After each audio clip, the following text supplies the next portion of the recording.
Welcome to the Explainer. Okay, let's just jump right in, shall we?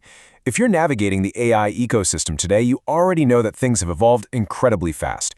We're looking directly at a really pressing question pulled straight from our source material.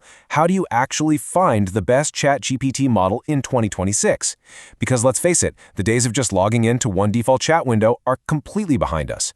Now you're faced with this huge menu of highly specialized options, and figuring out which one is the absolute best can honestly feel a little overwhelming.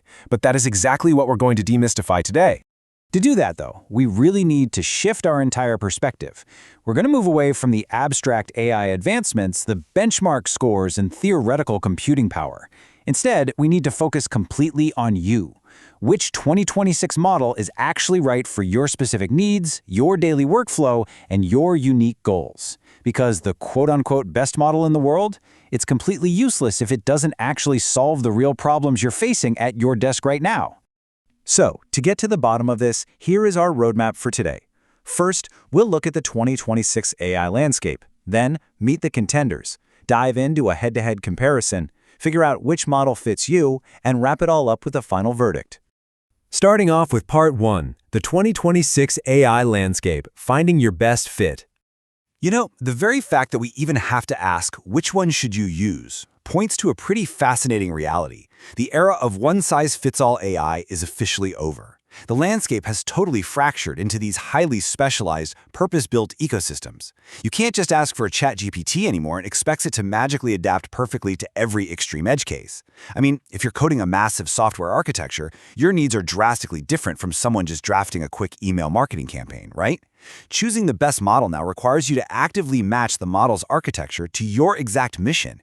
It's kind of like choosing a vehicle. You wouldn't rent a massive 18-wheeler to pop down to the grocery store, and you certainly wouldn't use a bicycle to move a house. Let's move on to Part 2. Meet the contenders, archetypes of ChatGPT. Looking closely at the distinct archetypes that are dominating the field right now, we got to start with the enterprise workhorse. This one brilliantly illustrates the heavy-duty side of the spectrum. It's a high-capacity model designed specifically for complex, secure, and large-scale business operations. I want you to basically create a mental box for this one. This is for rigorous tasks. When a company needs to ingest millions of rows of proprietary data, ensure top-tier privacy compliance, and solve multi-layered logic problems without hallucinating, yeah, this is the model they deploy. It's robust, it's thorough, and it is literally built for the heavy lifting of the modern corporate world. But then, all the way on the other end of the spectrum, we have the creative sprinter. This is a fast, lightweight model optimized for rapid iteration, content creation, and high-speed brainstorming. If the workhorse is all about deep, slow, rigorous logic, the sprinter is all about agility. It is designed to give you ideas instantly. When you're staring at a blank page and you need 10 snappy headlines in 3 seconds flat, or you just want to quickly rephrase a paragraph, the creative sprinter is absolutely your best friend. It totally trades deep, prolonged computational thinking for sheer velocity and creative flow. Which brings us to Part 3, head-to-head comparison, weighing the approaches. So in this sort of matchmaker phase, we can directly weigh these approaches against each other. With the heavyweight, if you need advanced reasoning, you're going to face a higher compute cost. It simply takes time and money to think deeply. Conversely, with the sprinter, if you just need rapid output, you're looking at a highly budget-friendly option. It's a classic trade-off. You're exchanging advanced cognitive cycles for speed and cost efficiency. And honestly, understanding this if-then dynamic is the absolute key to not wasting your time or your money in 2026. Now, when we cross-reference these models, this is really where the rubber meets the road. The heavyweight maxes out reasoning capabilities, but it inherently suffers in speed, and it sits right at the top of the cost tier. It is an investment, for sure. Conversely, the sprinter and budget-friendly models absolutely dominate speed and cost, meaning they're incredibly fast and cheap, but the reasoning capabilities drop off sharply. So if you ask a budget model to write a highly complex, interconnected legal contract, it is going to struggle. But if you ask the heavyweight to generate a 2-sentence tweet, you're essentially just burning money on unnecessary compute power. It is all about making the exact trade-off you need for the task at hand. All right, Part 4, which model fits you? Tackling your daily pain points. So we've compared the models in isolation, but now let's focus entirely on your personal applications. Here is a highly pragmatic mental checklist you can use to systematically determine your ideal ChatGPT model right now. Step 1. Identify your budget constraints. Are you an individual paying out of pocket, or are you utilizing a massive enterprise budget? Step 2. Assess your need for output speed.